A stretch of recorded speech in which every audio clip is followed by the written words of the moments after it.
Montse Solsona i Peiró, professora del Departament de Geografia de la Universitat Autònoma de Barcelona i investigadora associada del Centre d'Estudis Demogràfics. En la meva recerca, sempre que puc, adopto la perspectiva de gènere perquè entenc que ens ajuda a comprendre els processos socials i demogràfics d'una manera més completa.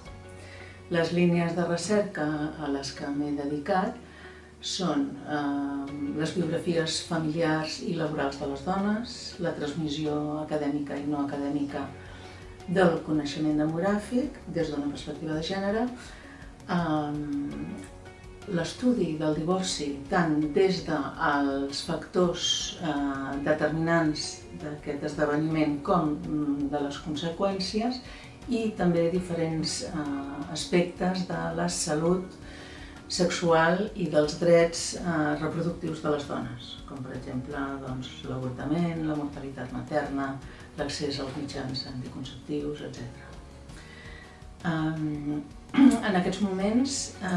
estem desenvolupant una recerca sobre la custòdia compartida i em sembla que és molt important que ens permet discriminar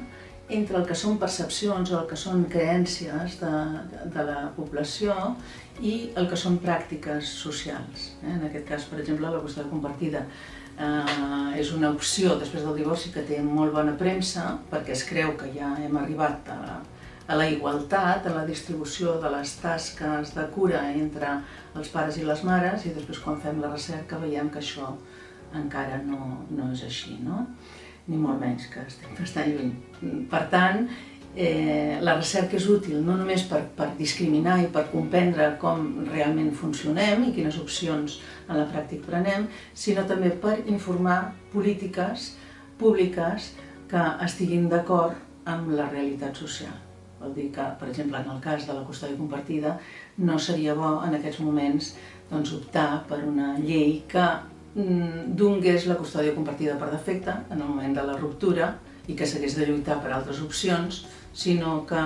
aquesta sigui una opció més, sense que sigui imposada.